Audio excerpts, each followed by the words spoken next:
We are aware of the body in the sitting posture, and we let the mind rest on the body, just as the body rests on the cushion. And without losing this embodied presence of the mind, we will now proceed through the whole scheme of mindfulness of breathing.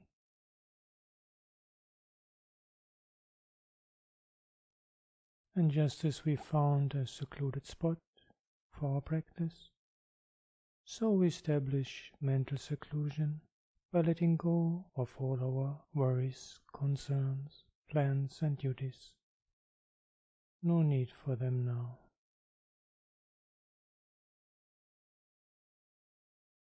And just as we found a firm foundation for our practice in the sitting posture, so we establish a similar foundation in the mental realm by formulating our motivation.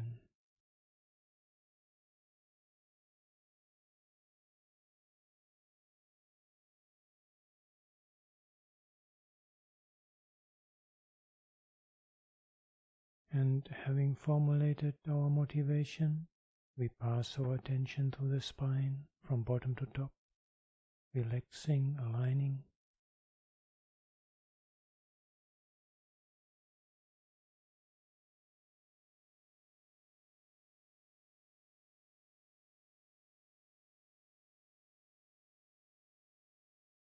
And we point the mind straight at the present moment,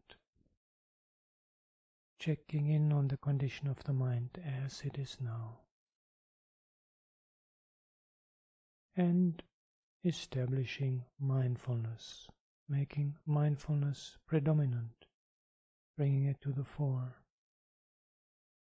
and again taking a moment just to be with that condition of the mind when mindfulness is predominant.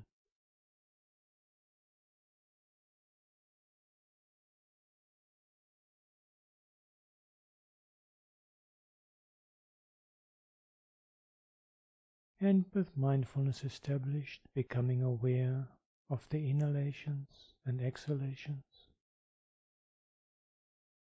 in the understanding that this establishing of mindfulness is establishing the first of the 7 factors of awakening.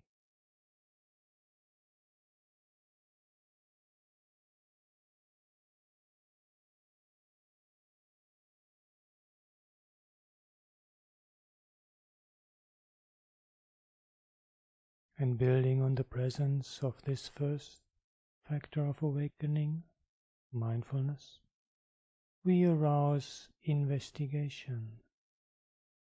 Perhaps, if we wish, taking an intentional long breath.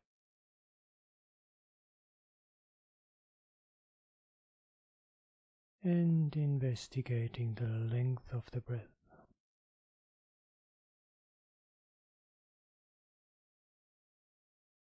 Scrutinizing it, having an attitude of interest, even curiosity, wanting to know the length of the breath, as from having been long, it slowly, gradually becomes shorter and softer. Investigation, second awakening factor.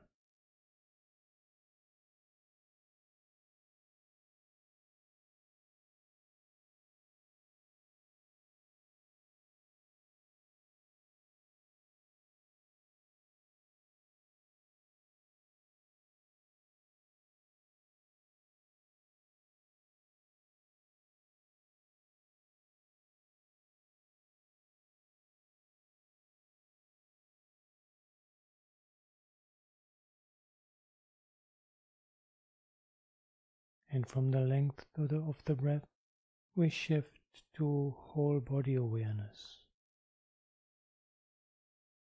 Whole body in the sitting posture comes to the forefront of our attention, and inhalation, exhalation recede into the background to be held in peripheral awareness.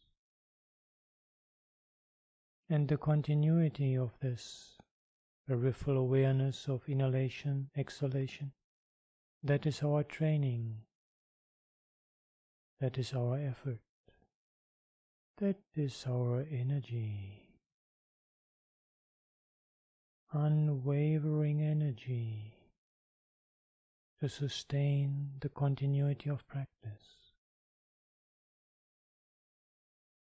by maintaining throughout in peripheral awareness that reference point, inhalation, exhalation. We use this to arouse the third awakening factor, energy.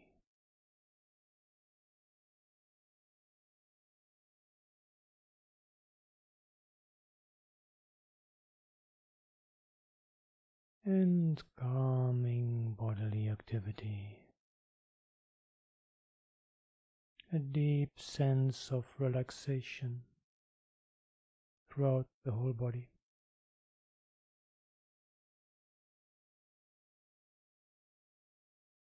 Letting go of any remainder of tension that might be there.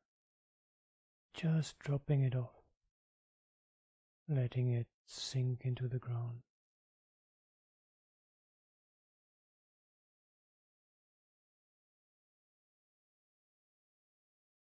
And out of that deep sense of bodily relaxation, joy arises. Joy of being in the present moment, of the practice we have been doing so far, including our foundation building in morality, of walking in the footsteps of the Buddha. All of these together can become our opportunity, occasion to cultivate joy as an awakening factor. The fourth awakening factor, joy.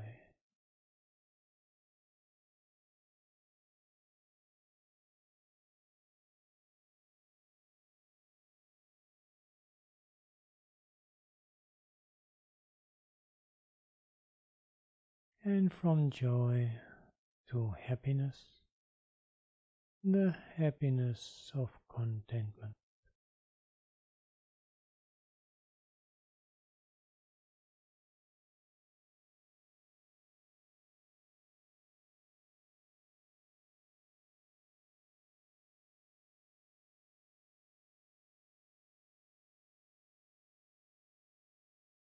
And shifting the subtle pleasant feeling of being in the present moment to join inhalation and exhalation in peripheral awareness, opening up the vista of our attention, of our field of attention, to mental activity, experiencing mental activity without becoming active about it.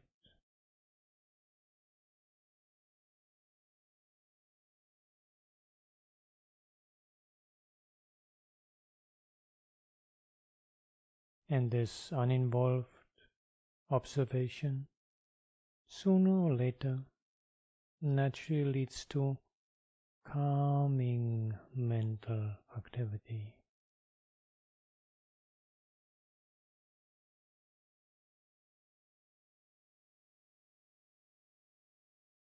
And with the experiencing of the calming of mental activity, which complements the earlier calming of bodily activity, tranquility as an awakening factor. Number 5. The fifth awakening factor can be cultivated. Deep tranquility, body and mind, all tensions dropping off, all agitations quietening down, tranquility of body and mind.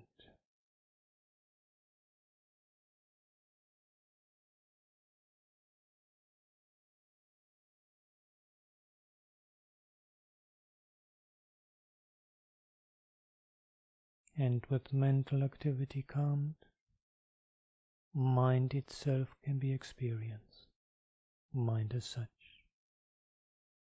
experiencing mind as such, in its bare, even naked condition, like diving deep into the ocean, leaving all the ripples and waves of mental activity far behind. So still, just that knowing is there. And in the background, of course, peripheral awareness of inhalation and exhalation.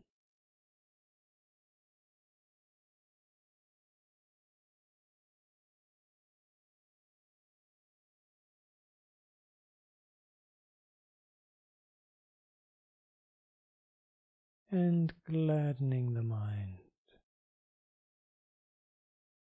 a gladness at a very profound and deep level that touches us deep within, gladdening the mind.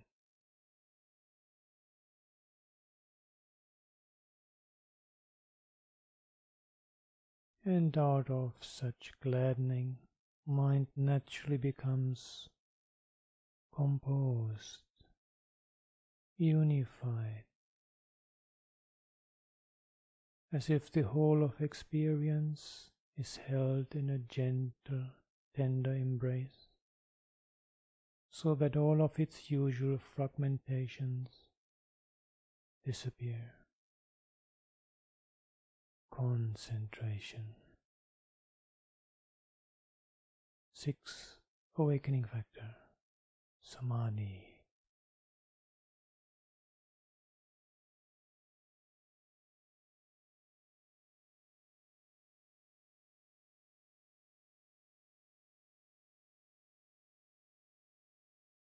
And liberating the mind.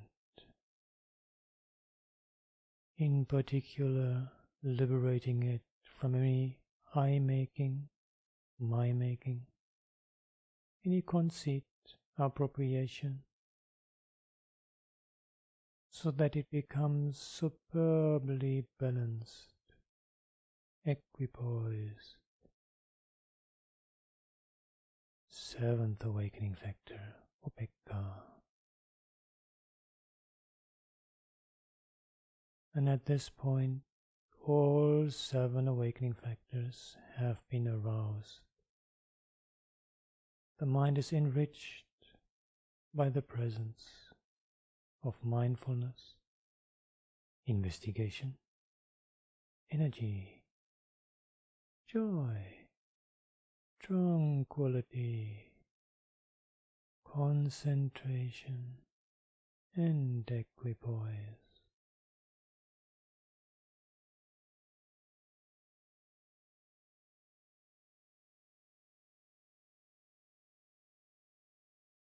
And with the continuity of these 7 jewels in the mind, we contemplate impermanence. Impermanence that has been at the background of the practice throughout, inhalation, exhalation, as reminders of change, now comes right to the forefront of attention. Changing phenomena.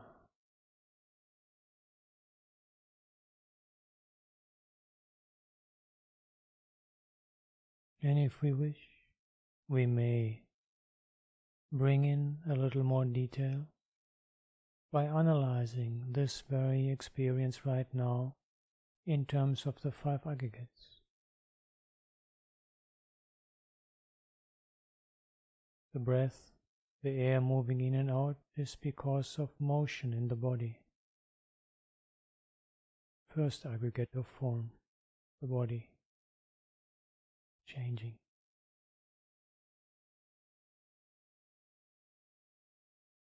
And the sensation caused by the breath, usually neutral sensation. As it moves in, moves out, that is Vedana, feeling, second aggregate.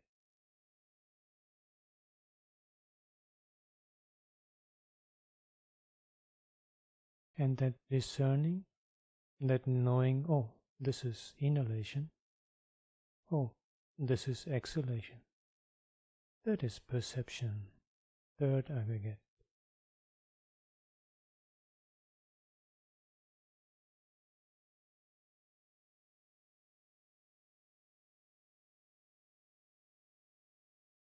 And that intention, one intention after the other, to stay with the breath, not let the mind wander off,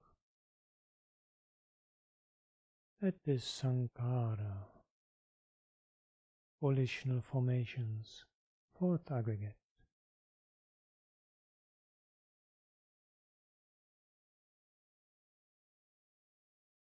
And that knowing of all this, that is the process of consciousness, fifth aggregate. Each of them changing phenomena.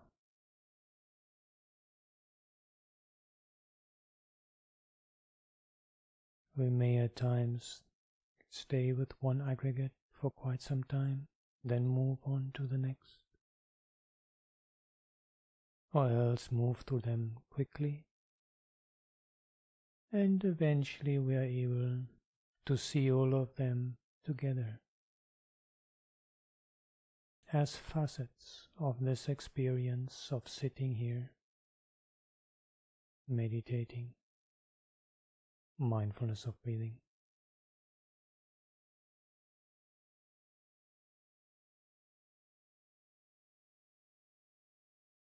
Only at times when this seems appropriate, when we feel like some more detail is appropriate to this situation, or at other times we may just want to be aware of impermanence without details. Depends on the situation, our inclination.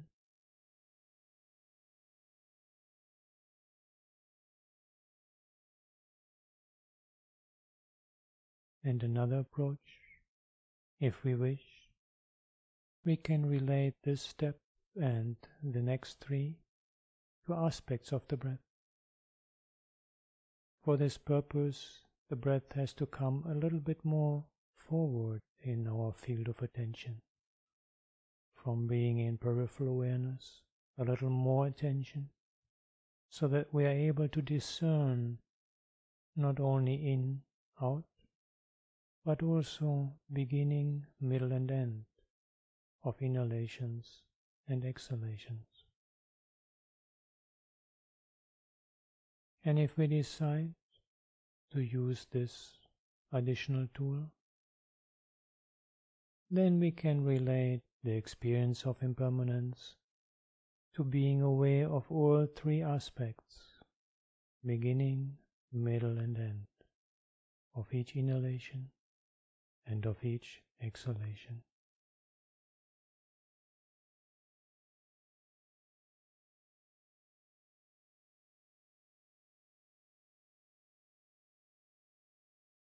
And moving on from impermanence to dispassion, allowing the flow of impermanence to wash away our passion, wash away our attachments, wash away our clingings, to transform our attitude.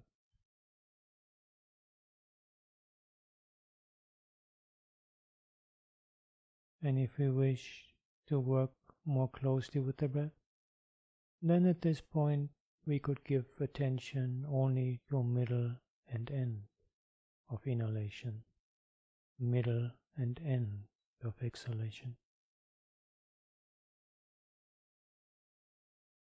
Breath remains entirely natural. This is not about changing the breath in any way. This is just a matter of paying attention, giving less attention to the beginning and more attention, more emphasis to changing while persisting and disappearing, changing while persisting and disappearing. Just a tool to support our contemplation of this passion, viraga.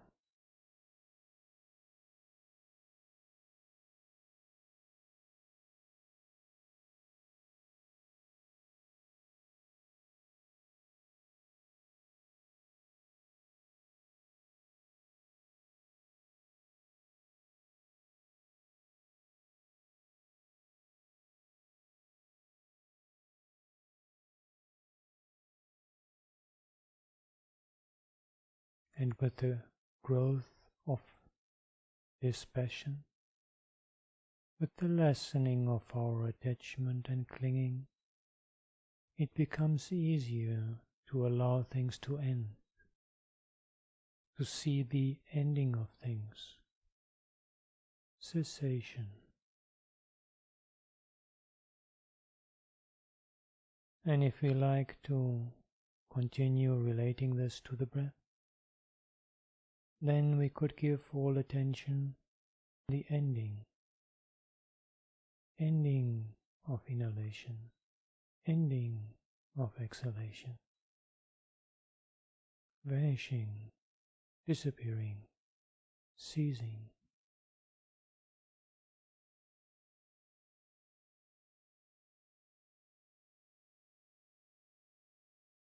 Working against the grain of the normal tendency of perception, of wanting to see only what is new, young, fresh, beginning, and ignoring what is old, ending, disappearing. Working against that tendency, we now give all importance to the cutting edge of impermanence. The fact that things come to an end, that they cease, they vanish, they disappear.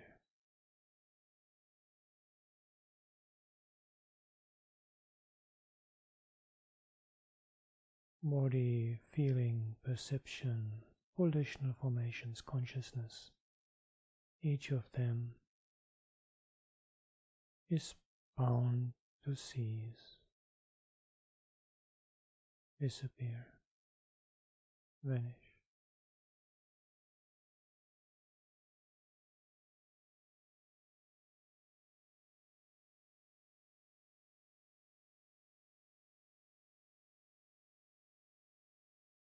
And the more we learn to face and be at ease with cessation, the easier it becomes for us to let go. Let go of what we anyway cannot really hold on to. Letting go. What clinging to things that are anyway changing and disappearing? What passion? What attachment? Letting go.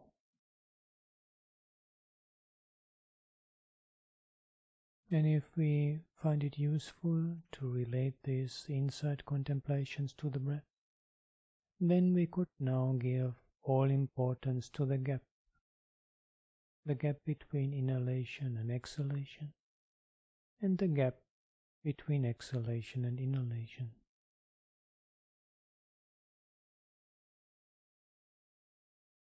Almost as if we were to let go into that gap.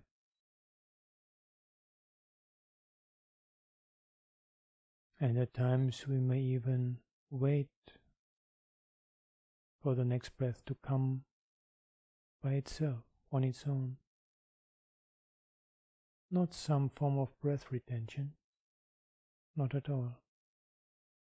But just instead of initiating the next inhalation or exhalation, just relaxing into that gap and waiting for the next thing to happen by itself, to start by itself.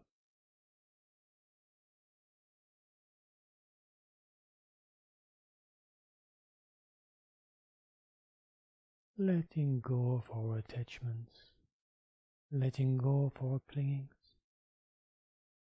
letting go of our conceit I am, appropriation as mine, and eventually letting go of all that is conditioned, to take the plunge into the unconditioned, the supreme peace, the supreme happiness, the supreme freedom of Nibbana.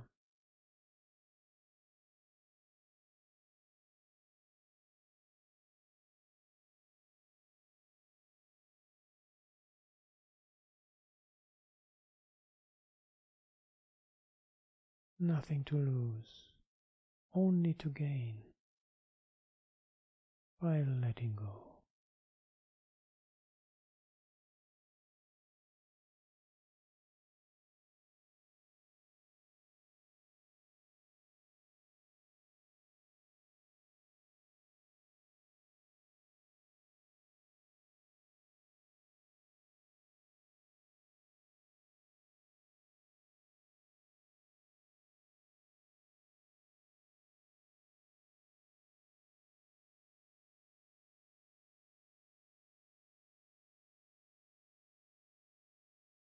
And after some time of dwelling in letting go, we may feel like picking up one or the other tetrad to move through them.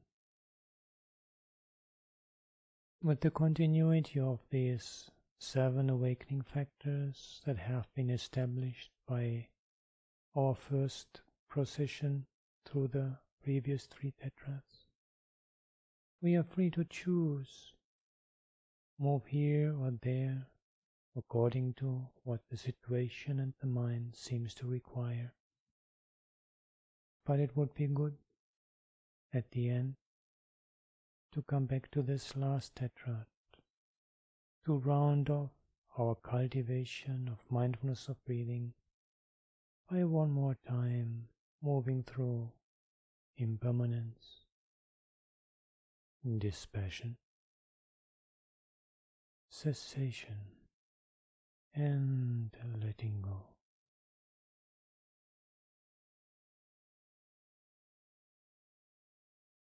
Keep practicing like this.